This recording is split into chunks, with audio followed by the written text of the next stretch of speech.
I thought I had it all figured out. At 42, I had a steady life, a good career, and a family that seemed to be working out just fine. I was married to Jack, a successful businessman who always knew how to take care of things, and I was proud of the life we'd built. He had a son, Max, from his first marriage, and I had a daughter, Grace, from my previous relationship. At first, the blending of our families felt like an adjustment, but after a few years, everything fell into place. Max and Grace were about the same age, just a year apart, so I always thought of them as equals in a way. Max was 18 now, just a year older than Grace, and it was crazy how much he'd changed in the last couple of years. When I first met him, he was shy, a bit awkward, the kind of boy who didn't seem to know how to carry himself around adults. I never thought much of him, honestly, other than the fact that he was Jack's son, and of course I respected that. But somewhere along the way, that boy had turned into something else. Lately, I couldn't help but notice how different he was. Not just physically, though that was a huge part of it. The first time I really noticed the change was one morning when I saw him getting out of the shower, his damp hair falling over his face as he grabbed a towel from the bathroom. He hadn't seen me yet, but I could tell he'd filled out in ways I never thought possible. His shoulders were broader, and his chest, well, let's just say he wasn't a skinny teenager anymore. I had to catch myself for a moment because, for the first time, I didn't just see Max as Jack's son, I saw him as a man. He'd always been a good-looking kid, but now he was downright striking. The kind of guy you'd see on a magazine cover, or the type that made people turn their heads when he walked into a room. I had to remind myself that he was still Jack's son, and there was no way I should even be thinking like this. But the truth is, it wasn't just about his looks. It was his presence. As much as I tried to dismiss it, Max had grown into this figure who filled up space. He had this aura of confidence now, something that I hadn't seen in him before. He wasn't the quiet, reserved kid who barely spoke at the dinner table anymore. He was sure of himself, and that made him magnetic. When he walked into a room, I could almost feel the air shift. He wasn't a boy anymore. He was becoming a man, and I felt it, deep in my bones. That wasn't the problem, though. The problem was how he looked at me now. How sometimes when our eyes met, there was this thing between us, something unspoken. It was subtle, but it was there. He'd started to look at me differently too, and it was making me uncomfortable. I tried to push the thoughts aside. I told myself it was just hormones, just a phase. After all, I had been through this before with Grace, watching her grow up and blossom into a young woman. But there was something about Max that felt different, something more intense. Maybe it was the fact that he was older now, closer to being a man than the boy I'd known. Maybe it was the way he held himself now, his posture straighter, the way his jaw had sharpened, and the faint stubble on his chin that made him look even more grown up. But if I'm being honest with myself, it wasn't just physical. It was how he carried himself, how he spoke, how he walked through the house like he was aware of the power he had now, and how I couldn't help but notice the way my heart seemed to race when he entered the room. I'd never felt this way about him before, never even considered it. But the more I saw him, the more it felt like something inside me was waking up. It was starting to become impossible to ignore. The other day, when he came down for breakfast in his usual t-shirt and sweatpants, the way his muscles flexed as he reached for a plate, my stomach twisted in a way I couldn't explain. I looked away quickly, trying to focus on something else, but it was hard. It wasn't just his appearance, though. It was the fact that, lately, I found myself thinking about him in a way I shouldn't. Wondering about him when he wasn't around, imagining what it might be like if... But no, I couldn't go there. I shouldn't even be having these thoughts. Max was Jack's son, my stepson. I'd raised him like a second son from the day I married Jack. This wasn't normal. And yet, despite all the warnings in my mind, I couldn't shake the feeling that something was different. Something had changed. And the more I tried to deny it, the more I realized that the feelings were only growing stronger. It was a Sunday afternoon and Jack had left for a business trip. Grace had gone off to stay with friends for the weekend, and for the first time in a while, the house was quiet. I had the entire day to myself, or so I thought. I was in the kitchen, fixing myself a cup of tea, enjoying the solitude when I heard footsteps behind me. I turned around, expecting to see Grace or Jack's voice calling out, but it was Max. I hadn't even heard him come down the stairs, and now he was standing there just a few feet away from me. He looked different. I don't know how else to put it. Max was always tall, but now he was towering over me. His shoulders broad and muscular, stretched out his plain t-shirt in a way that made my stomach do a little flip. I had seen him wear that shirt countless times before, but today it seemed like it was hugging his body in all the right places. He hadn't even noticed me staring. His eyes were fixed on the refrigerator, but I couldn't pull my gaze away from him. The way his jeans fit him now, showing off the shape of his thighs and the confidence in his posture, it all felt like it was too much. He was still my stepson, but I couldn't shake the feeling that I was seeing him differently now. "Hey Max," I said, trying to sound casual, hoping he wouldn't notice the heat rushing to my cheeks. I had to snap myself out of this. "This is wrong," I kept telling myself. "He's just a kid. He's Jack's son." Max turned to face me, a half smile on his lips. "Hey Emma, what are you up to?" His voice had dropped, deeper than I remembered, and something about the way he spoke made my heart skip a beat. "Oh, just nothing much. Jack's away and Grace is with her friends," I said, forcing a light laugh. "Just enjoying the peace and quiet." He nodded, stepping closer to the counter, his hand brushing past mine as he reached for a glass. I almost jumped at the contact, but I didn't want him to notice. "Yeah, I know the feeling," Max said, his eyes meeting mine for the briefest moment before he turned back to his drink. But I saw it, the way he looked at me. There was something behind his gaze that made my breath hitch in my throat, something that hadn't been there before. It was subtle but unmistakable. I didn't know what to do with that. I didn't know how to react. Max took a sip from his glass and walked over to the living room, but I stood there frozen in place. My pulse was racing, my mind whirling with thoughts I wasn't ready to process. I couldn't deny it anymore. I had noticed it before, but now it felt different. Max wasn't the awkward kid anymore, the boy I used to comfort after his parents' divorce, the boy I would take to baseball practice or help with his homework. He had grown into a man right before my eyes, and in that moment I realized he knew it too. There was an awareness about him now, something in the way he carried himself, in the way his eyes lingered on me a little longer than necessary, as though he was fully aware of the power he had over me. I was struggling to breathe, my thoughts tangled in a mess of confusion and desire. I shouldn't be thinking like this. "Get it together," I told myself. "This is just Max. He's still Jack's son. He's still the same boy you've known for years." But as I walked into the living room, I couldn't shake the feeling that things had changed, that something between us had shifted. Something I couldn't name or explain, but I could feel it, thick in the air. And the worst part was, I didn't want to stop feeling it. That scared me. And for the first time in a long time, I was afraid of what would happen if I let myself go there. The days that followed felt heavier than usual. Every time Max and I were in the same room, I couldn't ignore the electricity in the air. It was like there was this unspoken connection between us that neither of us could deny, even if neither of us had said a word about it. I couldn't even pinpoint when it started, but suddenly every glance felt loaded. Every touch, even the briefest ones, like when he passed me in the hallway or reached for something in the kitchen, sent a jolt through me that I couldn't ignore. It was strange because Max was still the same kid I had helped raise. Sure, he was more confident, more self-assured, but beneath that was still the same person I'd seen grow up. But now, every time I looked at him, I found myself thinking about him differently. The way his arms moved, the way his jawline had sharpened, how his presence seemed to fill the room. Everything about him felt overwhelming. It wasn't just physical, though. There was a change in the way we interacted, too.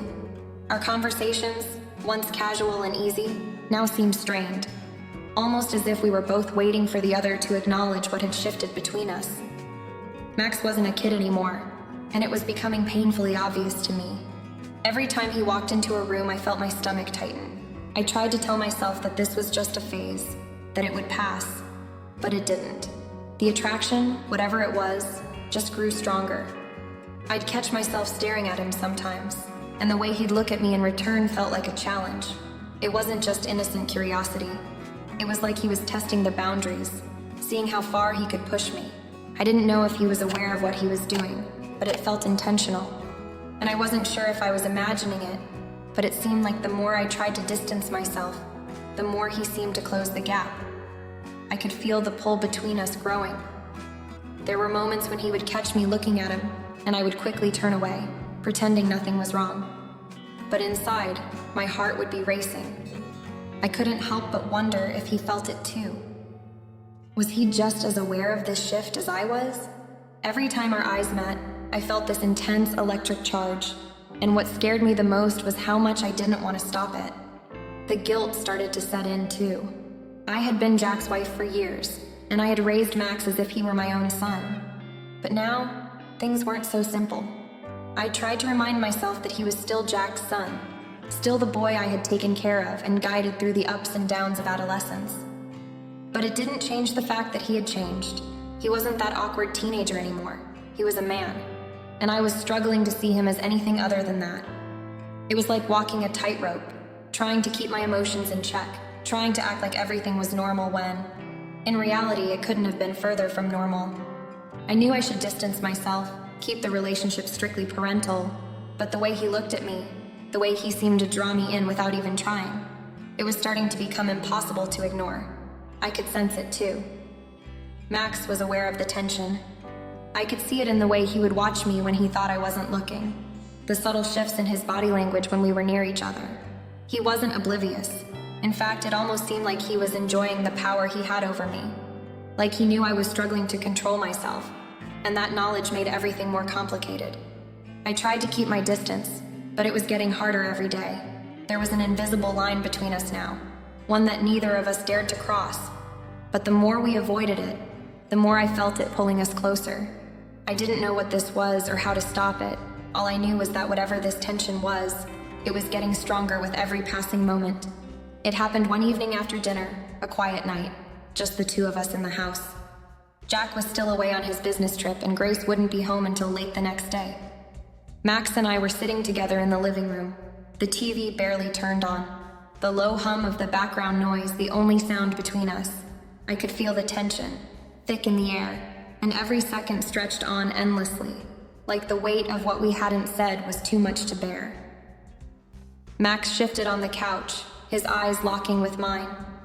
There was something different about him, something almost daring in his gaze.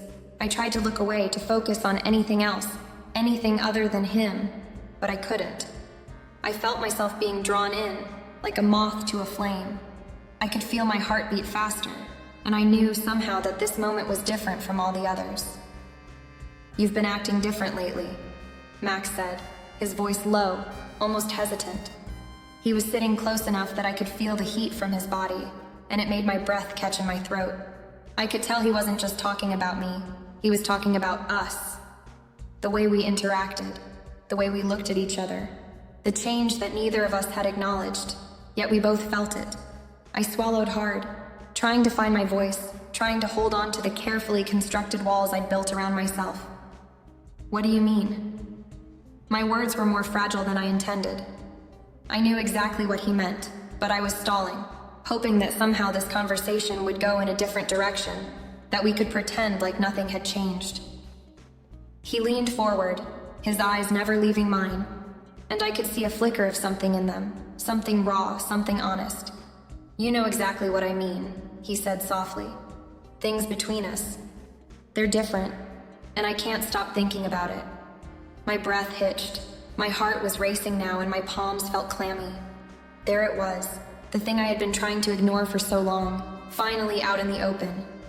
I opened my mouth to say something, anything, but no words came out.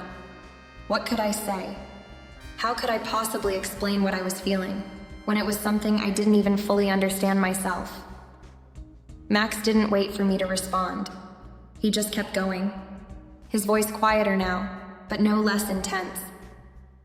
"I can't stop thinking about you, Emma. I know it's wrong, but every time I see you, I just can't help myself." He paused for a moment, his eyes searching mine. "I know you feel it too. I can see it in your eyes." The truth hung in the air between us, heavy and undeniable. I wanted to scream, to push him away, to tell him that this couldn't happen. that it was wrong on every level. But I didn't. I just sat there, frozen, unable to speak. I knew he was right. There had been moments, brief ones, where I couldn't deny that I felt the pull too. The chemistry between us was undeniable, and as much as I tried to fight it, as much as I tried to ignore it, it was there, lurking in the background. And then, before I could stop it, Max leaned in closer. My breath caught in my throat as his face came into my line of sight, and without another word, his lips brushed against mine. It was gentle at first, almost tentative, but when I didn't pull away, it deepened, and the world seemed to fall away. For a split second, it felt like nothing else mattered. It was like everything I had been holding back, the guilt, the confusion, the fear, vanished. In that moment, it was just him and me, and it felt right. But then reality crashed back in. I pulled away from him quickly, my heart pounding in my chest. "No," I whispered, my voice trembling. "We can't do this." Max's expression was one of confusion, frustration, and something else. Something like hurt. But I couldn't let myself go there. I couldn't let this moment define us. Couldn't let myself fall into whatever this was. I looked away, trying to steady my breathing, trying to regain control. "This can't happen again, Max," I said, my voice firm, though my insides were anything but steady. I couldn't let this, whatever this was, continue. It would ruin everything. It would destroy my marriage, my family, and Max's relationship with his father. Max stayed silent for a long moment, his eyes locked on mine, searching for something I wasn't sure he'd ever find. Finally, he nodded, but I could see the conflict still raging behind his eyes. I knew he felt it too, the pull between us, the desire, the connection. But I couldn't let it go any further. I couldn't let myself be the one to make a choice that would change everything. "I'm sorry," I whispered, my voice barely audible. "We have to stop this, for both of us." Max didn't say anything more. He just stood up, his eyes lingering on me for a moment longer before he turned and left the room. And I was left sitting there, alone with the echo of his confession, and the weight of my own unspoken desires hanging in the air between us. The days after that moment felt like I was walking through a fog. Every time I looked at Max, I could feel the weight of what had happened, what we had shared, pressing down on me. I tried to keep things normal, to act like everything was fine, but nothing felt the same. I couldn't stop thinking about that kiss, the way his lips had felt against mine, the way his touch had made me feel something I couldn't quite explain. The guilt was suffocating, but it didn't stop the desire from simmering underneath. I had never imagined something like this could happen. Max wasn't just Jack's son, he had been a part of my life for years. I had watched him grow up, helped raise him, and now I was battling feelings I couldn't ignore. It was wrong. I knew that. Everything about it was wrong. And yet, the more I tried to push it aside, the stronger the pull became. I could see Max struggling with it too. His behavior had changed after that night. He was distant at times, his eyes constantly searching mine as though he was waiting for me to say something, to tell him that everything would be okay, that it didn't matter. But I couldn't. I couldn't give him that reassurance because I didn't believe it myself. I didn't know how to fix this, how to undo what had already happened. Every conversation between us now felt strained, and I felt like I was walking on eggshells. The smallest moment, just a shared glance or a brief touch, would send my heart racing, and I knew he could feel it too. There was no denying the tension that was still there, hovering between us like an invisible force. But I couldn't let it consume me. I couldn't let myself fall any further into this spiral. I was married, I had a family, I had responsibilities, and this, whatever this was, couldn't be part of that.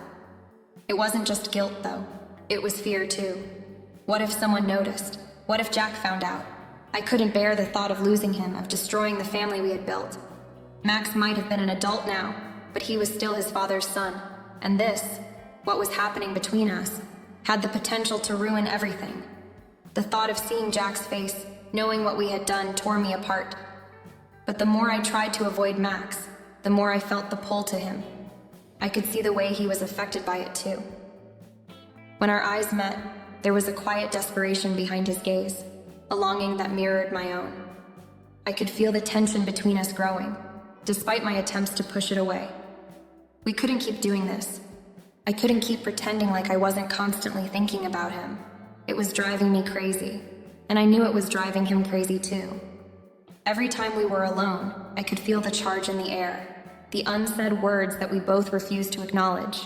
I wanted to tell him to stop, to walk away from whatever this was, but part of me was afraid that if I did, I would lose him completely. It wasn't just the guilt and the fear that had me conflicted. It was something deeper, something that I couldn't name. The desire to be close to Max, to let him in, was something I couldn't push down anymore. I could feel myself slipping, inch by inch, toward a place I knew I shouldn't go. I needed to stop this. I needed to get a grip on myself before it was too late. But every time I saw him, every time I heard his voice or felt his presence near me, I couldn't help but wonder if it was already too late. The feelings were too strong now, too intense, and I wasn't sure if I could stop them from consuming me. I knew I had to keep my distance, but that seemed impossible. How could I just turn off everything I was feeling? How could I just pretend that what had happened hadn't changed everything between us? I had to make a choice, either push him away completely or risk losing everything I had. It came to a head one afternoon, just a few days after the kiss, when Max came to find me in the kitchen. The house was quiet, just the soft hum of the refrigerator and the clink of dishes as I wiped down the counter. I had been trying, unsuccessfully, to distract myself, anything to keep my mind from wandering to that moment with him. But Max wouldn't let me avoid this any longer. He had come to a decision, and there was no getting around it. He stood in the doorway, his face serious, his eyes locked on mine. "We need to talk," he said, his voice steady but tinged with something I couldn't quite place. I nodded, setting the rag down on the counter. I knew what this was. The conversation I had been dreading, the one I had been trying to avoid. I couldn't run from it any longer, and I couldn't pretend that nothing had happened. "Max, we can't keep doing this. We both know it's wrong." He stepped into the room, his presence filling the space. The air between us was thick with unsaid words, and my heart pounded in my chest. "I'm not talking about what happened," he said, his voice low, almost like a confession. "I'm talking about everything we've been avoiding. I can't pretend like nothing's changed. I can't pretend like I don't feel the way I do about you." I felt the blood drain from my face, my stomach twisting into knots. I had known this was coming, but hearing him say it out loud made it real, made it impossible to ignore. "Max," I started, but the words caught in my throat. I didn't know what to say. I didn't know how to make this right. He took another step forward, closing the distance between us. "I love you, Emma," he said, his voice barely above a whisper. "I can't stop thinking about you. I know it's messed up. I know it's not something we can just pretend isn't there. But I'm not going to keep hiding it. I'm not going to keep lying to myself." My mind was spinning. The weight of his words, the truth in his eyes, it all hit me like a ton of bricks. I had never expected this. I had never wanted this, but there it was. I had always thought I could control it, that I could somehow push these feelings away. But the truth was, I was as caught up in it as he was. My heart ached, a mixture of love and guilt warring inside me. I reached out, placing my hands on his chest, trying to push him away, trying to create some distance between us. "Max," I whispered, "this can't happen. I can't let this happen." But he didn't pull away. Instead, he held my gaze, his face softening. "I don't want to hurt you," he said, his voice full of pain. "But I can't keep pretending like I'm not in love with you.